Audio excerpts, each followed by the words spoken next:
बात करते हैं क्वेश्चन नंबर 5 एक्सरसाइज 11.1।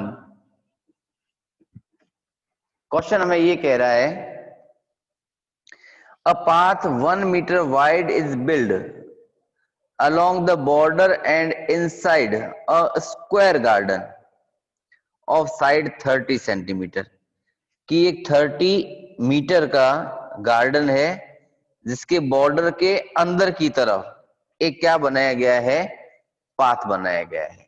यानी कुल मिला के गिवन क्या हुआ हमारे पास कि एक 30 मीटर लेंथ का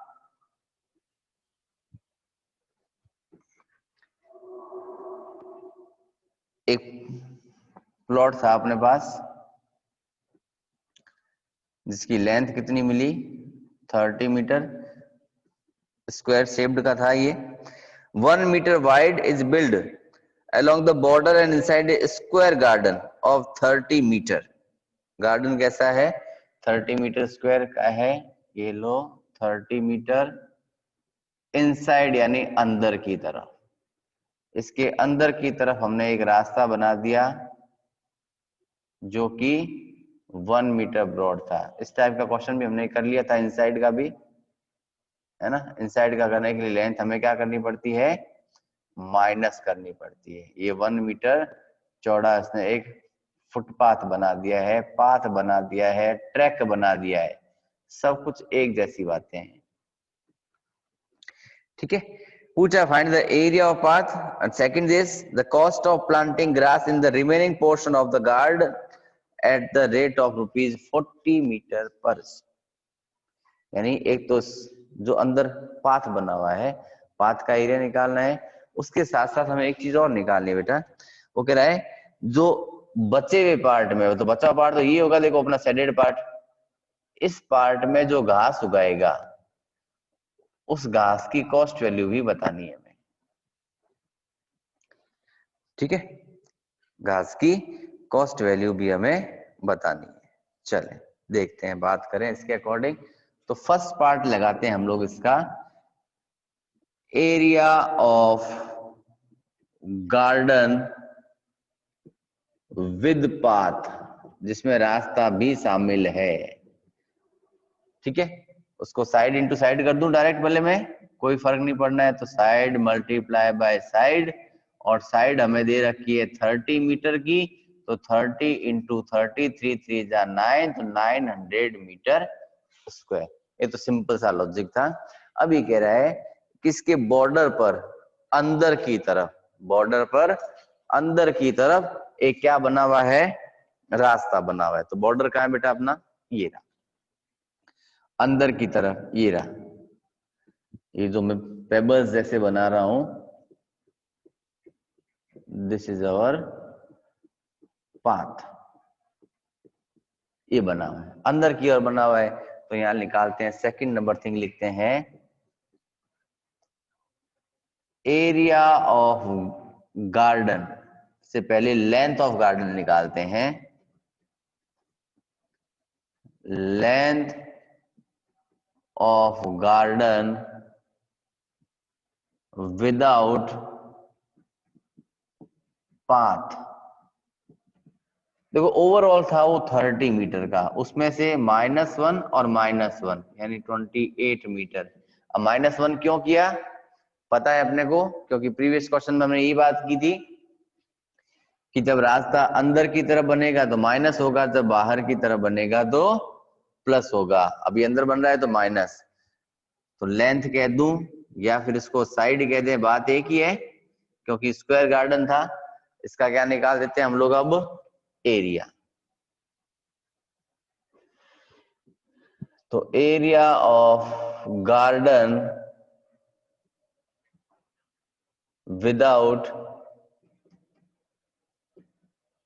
पाथ, बिना पाथ का एरिया, तो 28 मल्टीप्लाई बाय 28, यानी 28 को 28 से क्या कर देंगे हम लोग, मल्टीप्लाई कर देंगे। और 28 का स्क्वायर कितना होता है बेटा, 784, तो ये जाएगा 784 metre square.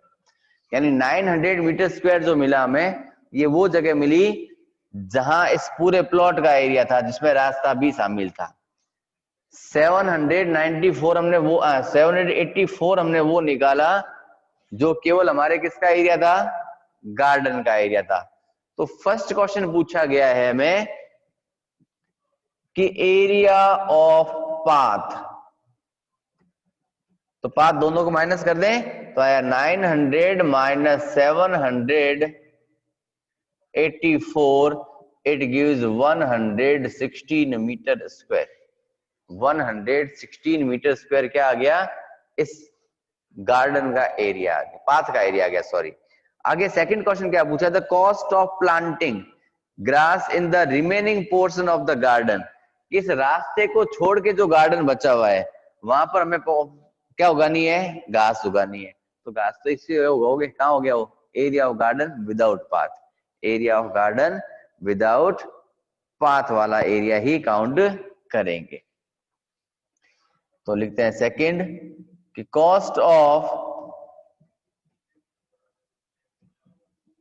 Planting the grass is equal to rupees per metre square का कितना दिया बेटा उसने हमें, 40 रुपीज। तो रुपीज 40 मल्टीप्लाई बाय 784 कर दे, मल्टीप्लाई बाय 4 4 जा 16 का 6 कैरी 1, 8 4 जा 32 और 133 कैरी 3, 7 4 जा 28 28 और 3 31, पीछे 1 0 लग गया, रुपीज आगे 31,360 रुपीज। ये किसके लिए आ गया, total cost of planting the grass, यानी घास उगाने के लिए कुल मिला के हमें कितना रुपया खर्चा करना पड़ेगा, वो आया 31,360 रुपीज। आई थिंक यहां तक बात क्लियर है। एक ले लो फटाफट स्क्रीनशॉट, फिर बढ़ते हैं अपने नेक्स्ट क्वेश्चन नंबर 6 की तरफ। आई थिंक स्क्रीनशॉट हो गया होगा। चलो बात करें नेक्स्ट क्वेश्चन की, क्वेश्चन नंबर 6।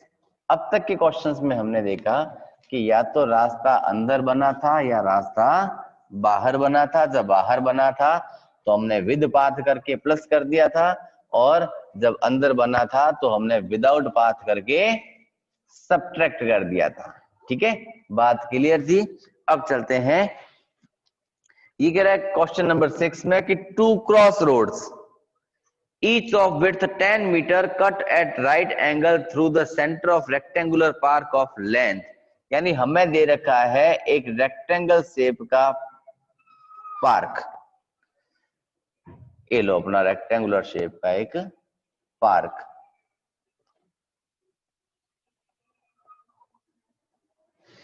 पार्क की लेंथ है, length is equals to 700 metre. इसकी ब्रेथ दे रखी है 300 metre.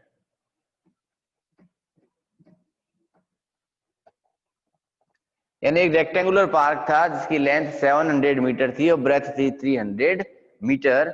2 cross roads each of width 10 metre. Cross road का मतलब एक रोड इधर से आ रही है, दूसरी ऊपर से आ रही है, देखो ऐसे। तो रोड बनेगी तो रोड की कुछ ना कुछ तो ब्रेथ होगी। देखो एक रोड यहां से चली, सेकंड रोड ऐसे बन के आ गई, ये बन गई अपनी 2 क्रॉस रोड्स। ठीक है, यानी जो मैं क्रॉस सेक्शन का दिखा रहा हूं हाईलाइटेड पोर्शन,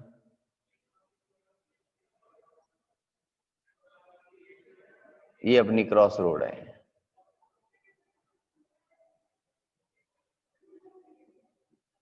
देखो मैंने इसका कुछ एक पार्ट रिमेनिंग छोड़ दिया, मिडल पार्ट को।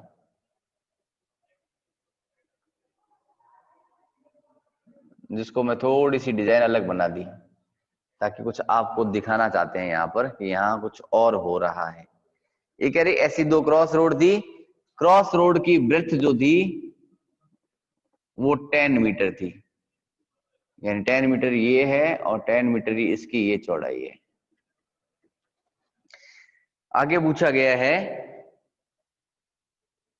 find the area of the roads, also find the area of the part excluding cross roads given in the answer in hectare। ये कह रहा है कि ये जो एरिया बना उसमें हमें एक तो क्रॉस रोड का एरिया फाइंड आउट करना है और साथ ही साथ हमें ये भी बताना है कि क्रॉस रोड को अगर एक्सक्लूड कर दिया जाए, यानी इसको हटा दिया जाए, क्रॉस रोड को अगर एक्सक्लूड कर दिया जाए यानी इसको छोड़ दिया जाए तो बाकी बचे हुए एरिया कितना होगा। तो फर्स्ट ऑफ ऑल तो बात ये करते हैं क्रॉस रोड बन क्या रही। देखो अब तक के एरिया बहुत सिंपल सा काम था अपने पास, काम तो अभी भी आसान है बट इसको 3 स्टेप्स में कंप्लीट करते हैं। फर्स्ट ऑफ ऑल मैं ये देखता हूँ, मुझे तो रोड निकालनी बेटा, तो रोड तो ये रही देखो, तो मैं बाकी जगह पंचायती क्यों करूं। बट इसने हमें ये भी पूछा था कि ओवरऑल का एरिया, तो फर्स्ट ऑफ निकालते हैं area of rectangular park, oh L into B होता है। तो 700 इंटू 300 इज इक्वल टू 7 3 जा 21 इन 2,10,000 मीटर स्क्वायर। ये टोटल जमीन का एरिया आ गया अपने पास। अब हमारे पास 2 क्रॉस रोड्स हैं, तो रोड के अंदर देखो कुछ अजीब सा दिखेगा आपको। रोड के अंदर हमें क्या दिख रहे हैं देखो, फर्स्ट ऑफ ऑल मुझे ये रोड दिखी जो मेरे लेंथ के अकॉर्डिंग थी, है ना, ये रोड वो थी जो लेंथ के अकॉर्डिंग थी, यानी area of road along length, area of road along length. Second part area of road along length, कि लेंथ के सारे जो रोड चल रही थी उसका एरिया कितना होगा। तो एरिया तो वही होता है एल इंटू बी। किसके सारे चला रहे बेटा, लेंथ के सारे। तो लेंथ कितनी थी इसकी 700 मीटर, तो रोड भी 700 मीटर लंबी होगी, बट चौड़ाई कितनी थी इसकी, ब्रेथ 10 मीटर। तो ये क्या हो जाएगा आपका कि 700 into 10 it gives 7000 metre square. बात सीधी सिंपल सी आ गई। सेकंड देखो, ये रोड जो हमारी ब्रेथ के अलोंग थी, तो area of road along breadth, area of road along breadth, वो भी एल इंटू बी होगा। उस समय हमारी लेंथ बन जाएगी 10 और ब्रेथ हो जाएगी 300, तो आएगा 3000 मीटर स्क्वायर।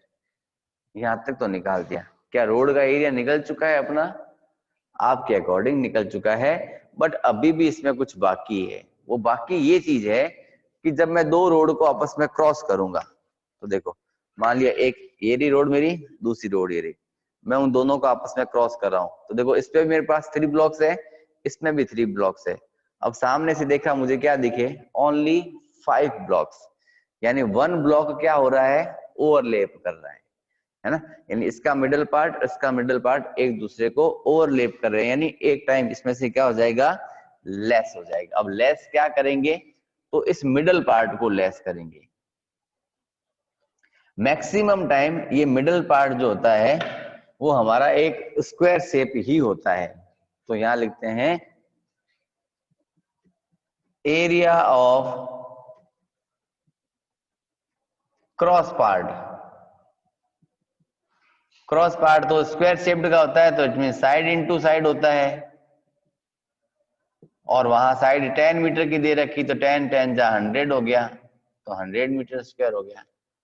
ठीक है, अब निकालते हैं फाइनल पार्ट 5th नंबर पर, जो केवल रोड के लिए बताएगा। तो एरिया ऑफ क्रॉस रोड। अभी हमने क्या देखा कि जब मैंने 2 लाइंस को, अंगुलियों को दिखाया, फिगर्स को आपको, तो आपको 5 पार्ट दिखे थे, 6 कितने 6 पार्ट, यानी 1 पार्ट छुप चुका था, यानी 1 पार्ट कम करना पड़ेगा।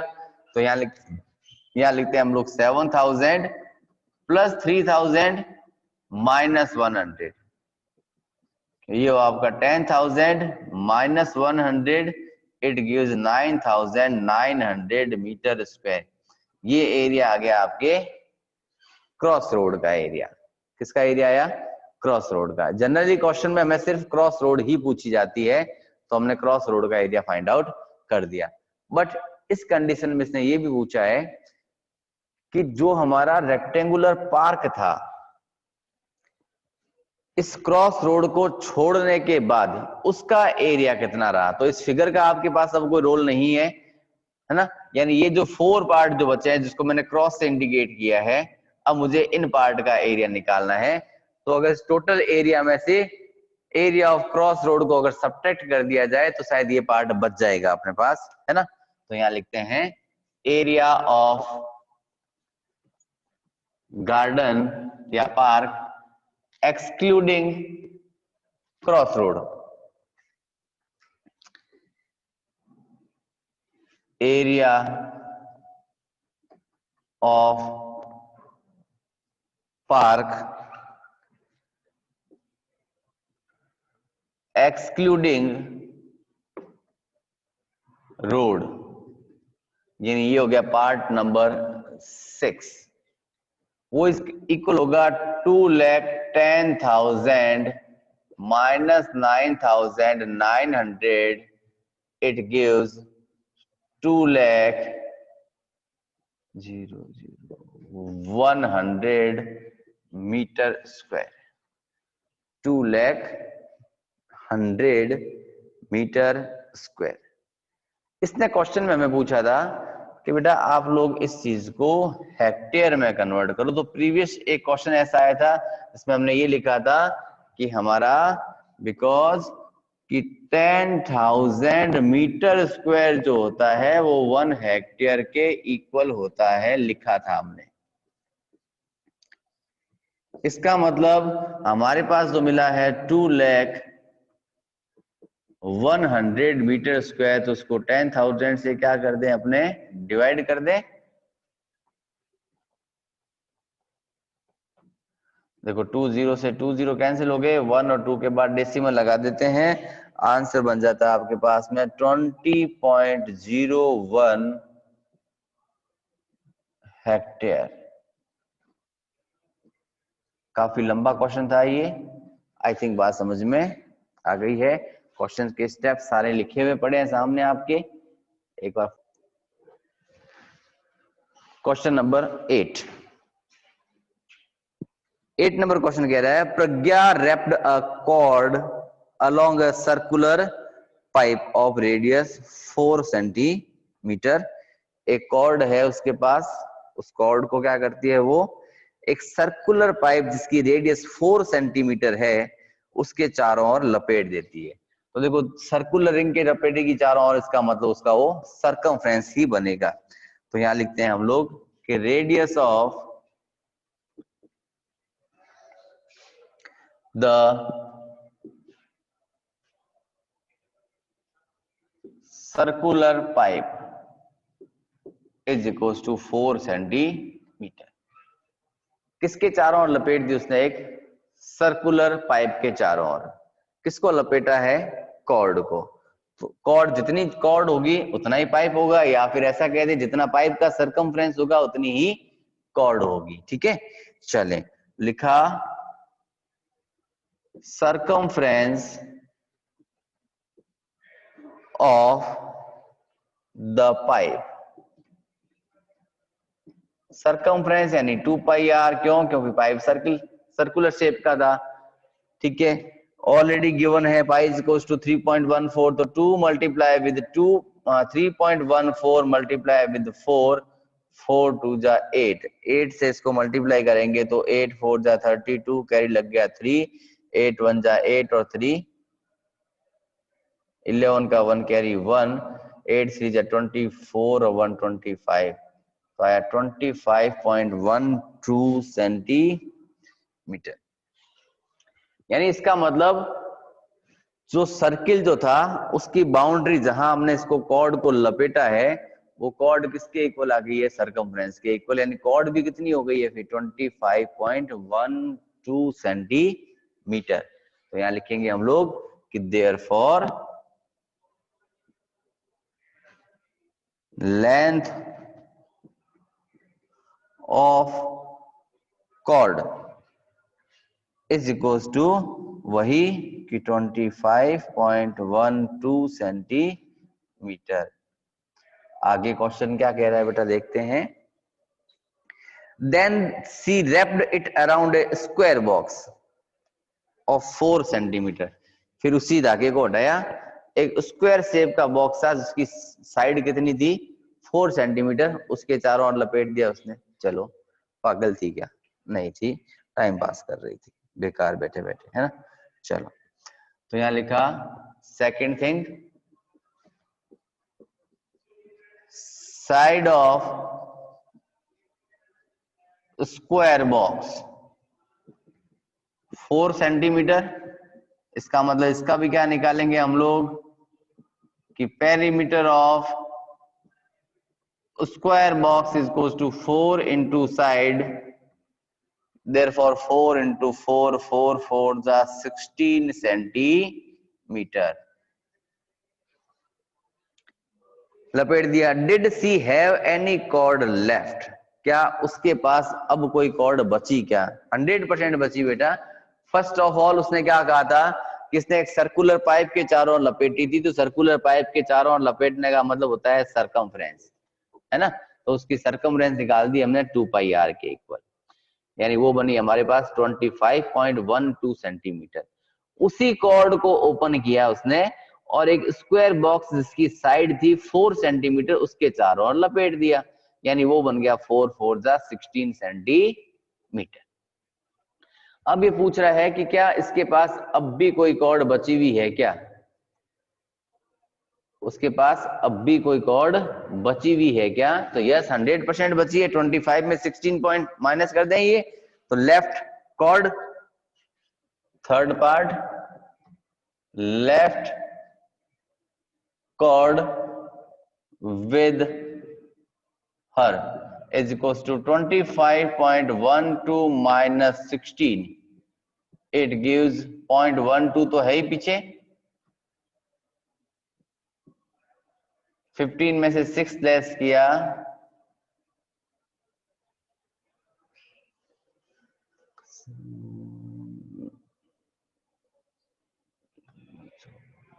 9.12 सेंटीमीटर, 9.12 सेंटीमीटर उसके पास कॉर्ड रिमेनिंग बच जाती है। ठीक है, आई थिंक यहां तक ये क्वेश्चन भी क्लियर है, कोई दिक्कत वाली बात नहीं है। स्क्रीनशॉट ले लो फटाफट एक इसका, फिर बढ़ते हैं अपने नेक्स्ट क्वेश्चन।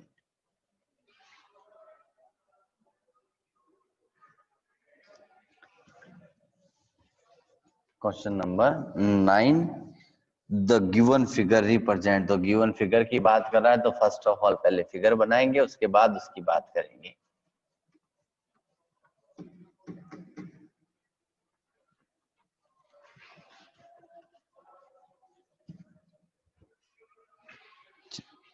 क्वेश्चन कह रहा है the given figure represent a rectangular lawn.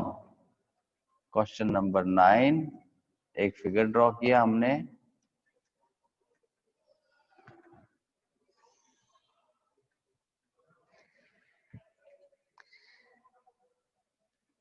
जो 10 मीटर और 5 मीटर का था। उसके मिडल पार्ट में एक सर्किल बना रखा है जिसकी रेडियस गिवन दी है हमें 2 मीटर। अब क्वेश्चन कह रहा है the given figure represent a rectangular lawn with the circular flower bed in the middle. एक रेक्टेंगुलर शेप का लॉन है जिसके मिडल पार्ट में एक सर्कुलर क्या बनी हुई है, flower bed. The area of whole lawn, पूरे लॉन का एरिया। तो फर्स्ट लिखा हमने area of whole lawn. Lawn कैसा है बेटा, रेक्टेंगल के शेप का, है ना। तो रेक्टेंगल का एरिया क्या होता है कि L इंटू बी होता है। तो 10 into 5 it gives 50 metre square. ये पूरे का एरिया आ गया अपने पास। नेक्स्ट सेकंड क्वेश्चन पूछा गया बेटा हमसे कि area of flower bed. Area of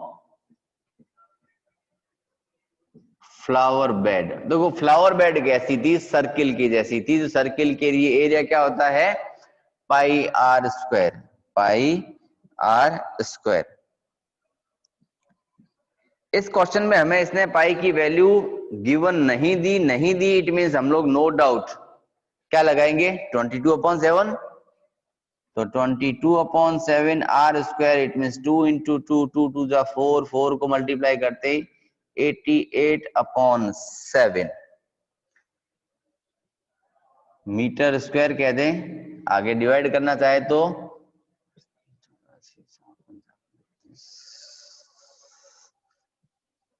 12.57 metre square, ये बन गया इसका अप्रोक्सीमेटली आंसर। ठीक है, नेक्स्ट क्वेश्चन पूछा है the area of lawn excluding the area of flower bed, यानी इस फ्लावर बेड के एरिया को टोटल लॉन में से क्या करना था, माइनस करना है हमें। तो यहां लिखते हैं हम लोग एरिया ऑफ द लॉन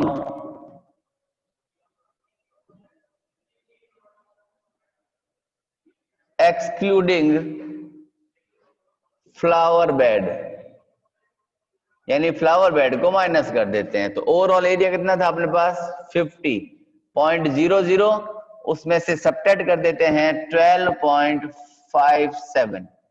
करें सब्ट्रैक्शन, 10 में 7 लेस किया 3, 9 में से 5 लेस किया 4, यहाँ बचा 9, 9 में से 2 लेस किया 7, यहाँ 4 में से 1 लेस किया 3, 37.43 मीटर स्क्वायर। ठीक है, नेक्स्ट पूछा है last question the circumference of the flower bed. Circumference होता है पेरीमीटर, तो सर्कमफ्रेंस ऑफ फ्लावर बेड, तो फ्लावर बेड कैसी थी बेटा, सर्किल शेप की। वो किसके इक्वल आएगी, अपने 2πr के इक्वल। पाई की वैल्यू तो हमें गिवन नहीं है, तो वही है 22/7 इंटू आर, रेडियस थी अपने पास 2, 2 2 जा 4, फिर वही 88/7, 88/7, यानी फिर वही आंसर आ गया जो इसका एरिया था 12.57 मीटर स्क्वायर। यानी इस फ्लावर बेड की जितनी सरकमफ्रेंस है उतना ही इसका क्या बना हुआ है, एरिया। जितना सरकमफ्रेंस था उतना ही क्या था, इसका एरिया था। इसी के साथ क्वेश्चन नंबर 9 तक अपने कंप्लीट होते हैं। अभी भी हमारे पास क्वेश्चन नंबर 10 और 11 2 क्वेश्चंस लेफ्ट है इस चैप्टर को कंप्लीट होने के लिए। उन 2 क्वेश्चंस को नेक्स्ट डे की क्लास में करेंगे और साथ साथ हम लोग 1-2 क्वेश्चन एक्स्ट्रा और देखेंगे। तो आज के लिए इतना ही कुछ, बाकी नेक्स्ट डे की क्लास में। क्वेश्चन नंबर 10 एक्सरसाइज 11.4, क्वेश्चन के अकॉर्डिंग हमें ये कहा जाता है कि in the following figures find the area of shaded portion. Area of shaded portion यानी जहां मैंने ब्लैक ब्लैक कर रखा है उसका एरिया फाइंड आउट करना है। तो देखो फर्स्ट ऑफ ऑल देखा मुझे ABCD मिला एक रेक्टेंगल, है ना, क्योंकि देखो ये लेंथ 18 सेंटीमीटर की थी, ये ब्रेथ मेरे पास 10 सेंटीमीटर की थी। तो फर्स्ट ऑफ ऑल मैं यहां लिख देता हूं आपके लिए कि एरिया ऑफ रेक्टेंगल ABCD किसके इक्वल होता है बेटा, वो कि लेंथ इंटू ब्रेथ के इक्वल होता है। और लेंथ हमें 18 मिली हुई है, ब्रेथ हमें 10 मिली रखी है, इसका मतलब 180 सेंटीमीटर स्क्वायर यहाँ तक का एरिया बन चुका है। यहाँ तक कोई डाउट नहीं है, सिंपल सा एरिया था। बात करनी है हमें शेडेड पार्ट के अंदर। तो शेडेड पार्ट में देखो ये पड़ा शेडेड पार्ट, इस पूरे रेक्टेंगल में से अगर मैं इस 1 पार्ट और इस सेकंड पार्ट को सब्ट्रैक्ट कर दूं तो मेरे पास ये पार्ट बच जाएगा। हमें ये पता है कि हमारा रेक्टेंगल जो होता है उसके एंगल्स 90 डिग्री के होते हैं, यानी यहाँ का एंगल ये 90 बन गया तो यहाँ का एंगल ये भी 90 बनेगा बेटा 100%। अगर मैं 90 के एंगल की बात करूं तो देखो AF और ये ई, ये एक ट्राइंगल बन गया अपने पास। सिमिलरली ये बी, ई और ये सी, ये आपका सेकंड नंबर ट्राइंगल बन गया। ट्राइंगल का एरिया हमें पता है half into base into height होता है ना। तो इसका फर्स्ट पार्ट निकाला मैंने। सेकंड पार्ट निकालते हैं, एरिया ऑफ ट्राइंगल। यहाँ कौन सा ट्राइंगल है बेटा? F A E, F A E. वो किसके इक्वल बनेगा कि हाफ इंटू बेस, बेस बन गया इसका ए एफ और हाइट बन गई इसकी ए ई, तो बनेगा 1/2। ए एफ मिला 6, वो मिली 10, 2 1 जा 2, 2 3 जा 6, मिला मुझे 30 सेंटीमीटर स्क्वायर। फर्स्ट ट्राइंगल का एरिया। स्पेस कम था तो मैंने एक सिंगल लाइन में कर दिया इसको। सी पार्ट, उधर से चलना पड़ेगा मुझे, तो ई बी सी। तो एरिया ऑफ ट्राइंगल ईबीसी, फिर वो भी 1/2 बेस, बेस बना दिया मैंने। ईबी बना दूं या बीई बना दूं, बात एक ही है, हाइट बन जाएगी इसकी बीसी, वो आएगा 1/2, बेस मिला 8, हाइट मिली 10, ये गया 1 टाइम, ये गया आपके 4 टाइम, 4 10 जा 40 सेंटीमीटर स्क्वायर। अब देखो हमने क्या किया, एरिया ऑफ रेक्टेंगल को फाइंड आउट कर दिया, ठीक है। उसके बाद हमारे पास 2 ट्राइंगल्स थे, first F A E, second EBC, उनके आंसर्स भी निकाल दिए। मुझे तो जो निकालना था वो तो निकाला नहीं मैंने अभी तक, मुझे तो शेडेड पार्ट निकालना था। अब शेडेड पार्ट कहाँ था बेटा? रेक्टेंगल के अंदर था। उसके अलावा वहां क्या क्या था? ये 2 ट्राइंगल थे। तो इन दोनों ट्राइंगल के एरिया को ऐड करके रेक्टेंगल के एरिया में से क्या कर देते हैं? सबट्रैक्ट करते हैं, वो बनता है पार्ट डी। उसका नाम देते हैं area of shaded part is equal to, देखो रेक्टेंगल का एरिया कितना था अपना? 180, उसमें से माइनस कर देते हैं किसके? कि दोनों ट्राइंगल के एरिया को ऐड करते हो, 30 + 40, तो आएगा 180 - 70, इट गिव्स 110 सेंटीमीटर स्क्वायर। ये हमारे इन दोनों ट्राइंगल को माइनस करने के बाद एरिया ऑफ शेडेड पार्ट बनता है, ठीक है। क्या किया हमने? फर्स्ट ऑफ ऑल जब शेडेड पार्ट की बात करते हैं तो सबसे पहले हमें ये देखना होता है कि हमारा आउटर फिगर कौन सा है, हमारा आउटर फिगर कौन सा है। तो जो आउटर फिगर दिया हुआ होता है उस फिगर को हम लोग क्या कर देते हैं? स्किप कर देते हैं। पहले उसका एरिया निकाला हमने, आउटर फिगर का एरिया, आउटर कौन था? रेक्टेंगल, रेक्टेंगल का एरिया निकाला हमने लेंथ इंटू ब्रेथ से, लेंथ कितनी मिली? 18, ब्रेथ मिली हमें 10। एरिया ऑफ रेक्टेंगल निकाला ABCD, L into B 180 centimetre. हमें पूछा क्या था? इस शेडेड पार्ट का एरिया। तो शेडेड निकालने के लिए मुझे एक ये पार्ट और एक ये पार्ट दोनों माइनस करने पड़ेंगे। ये दोनों पार्ट कैसे थे आइडेंटिफाई किया? तो क्या दिखे मुझे? दोनों ही रेक्टेंगल दिखे, दोनों सॉरी दोनों ही क्या दिखे? ट्राइंगल्स दिखे। तो ट्राइंगल का एरिया निकाल दिया जाए। ट्राइंगल का एरिया क्या होता है? Half into base into height. तो हमें इसका बेस मिला, ये रहा, हाइट मिल गई यहाँ से। हाइट ये क्यों मिली? क्योंकि यहाँ एंगल कितने का था? 90 डिग्री का बना हुआ था। फिर दोनों ट्राइंगल्स को ऐड करके और उनमें से सबट्रैक्ट कर दिया, फाइनल आंसर मिला मुझे 110 सेंटीमीटर स्क्वायर। आई थिंक बात क्लियर है। अगर इस पार्ट में कोई दिक्कत है तो हैंड रेज कर लो, अदरवाइज हैंड रेज मत करना।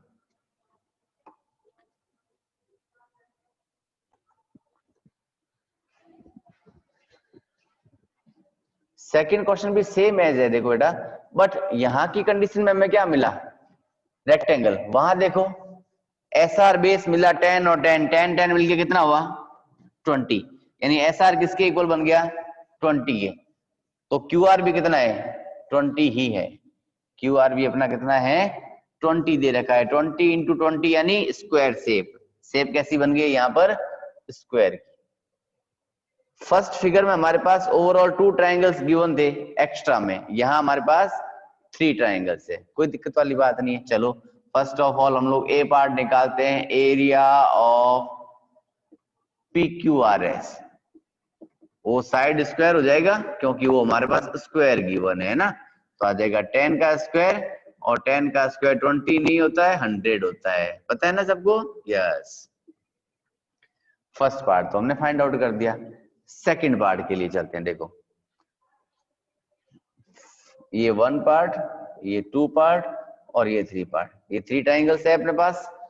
फर्स्ट इस ट्राइंगल की बात करूँ तो टी एस और ये यू, ये इतना इतना पार्ट टी एस और यू, ये क्या है अपने पास एक ट्राइंगल है। हमें ये भी पता है स्क्वायर का एंगल भी 90 डिग्री का होता है, यानी सारे के सारे ट्राइंगल्स कैसे बने हुए हैं, राइट एंगल ट्राइंगल। इसका एरिया निकालें तो निकाला एरिया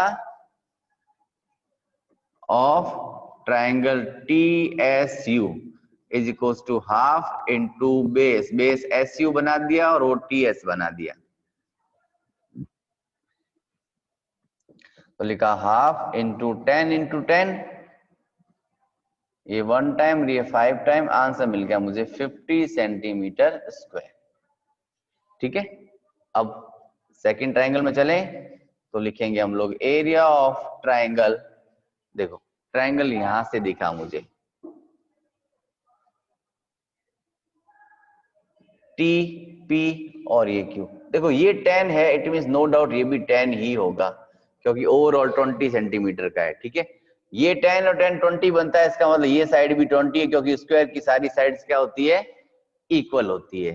तो एंगल ट्राइंगल कौन सा बन रहा है यहाँ, क्यूपीटी, क्यूपीटी, हाफ इंटू बेस, बेस बनाया मैंने पीटी और हाइट बना दी मैंने पीक्यू। पीटी मिल गया मुझे 10, पीक्यू मिला 20, ये 1 टाइम ये 5 टाइम, ये मिल गया मुझे 100 सेंटीमीटर स्क्वायर। सेकंड पार्ट का answer. Third part same as है, देखो इसका बेस 10 का है, हाइट इसकी 20 की है ना, तो एक पार्ट और मिल गया हमें डी। यहाँ क्या लिखेंगे हम लोग कि area of triangle Q R U, Q R U is equal to half multiply by base, base को मैंने आर यू मान लिया और हाइट को मैंने मान लिया आर क्यू, तो मिला मुझे 1/2 इंटू 10 इंटू 20, ये फिर मुझे वही देगा कितना कि 100 सेंटीमीटर स्क्वायर। ठीक है, सॉरी यहाँ साइड एरिया ऑफ PQRS 20 थी तो 20 का 2 का स्क्वायर 400 होता है। ठीक है, चलो लास्ट निकाला मैंने E, area of shaded part. Shaded part में ओवरऑल का एरिया कितना था 400, उसमें से तीनों ट्राइंगल्स ऐड करें तो 50 plus 100 plus 100, it gives 400 minus 250, it gives 150 centimetre square, 150 centimetre square. यानी इस फिगर में हमने क्या किया कि first of all find out किया हमने स्क्वायर का एरिया, स्क्वायर की साइड 20 थी, मैंने बाय मिस्टेक उसको 10 लिख दिया था, वापस 20 कन्वर्ट कर दिया है मैंने, 10 20 का स्क्वायर 400 बन गया वो। फिर TSU का एरिया निकाला half into base into height से 50 सेंटीमीटर। फिर सेकंड ट्राइंगल QPT का निकाला 100 सेंटीमीटर स्क्वायर। फिर थर्ड ट्राइंगल QRU का एरिया निकाला 100 सेंटीमीटर स्क्वायर। फिर तीनों को मिला के टोटल PQRS में से सब्ट्रैक्ट कर दिया, यानी ये जो शेडेड पार्ट मिला है उसका एरिया मिला मुझे 150 centimetre square. Question number 11, find the area of quadrilateral, यानी हमें क्या फाइंड आउट करना है, एरिया ऑफ क्वाड्रिलेटरल देना है। जो ABCD यहाँ फिगर बना हुआ है क्वेश्चन में ऑलरेडी, उसको बनाते हैं, उसका एरिया निकालते हैं। बहुत ही सिंपल सा क्वेश्चन है और इस एक्सरसाइज का लास्ट क्वेश्चन है अपना। ठीक है,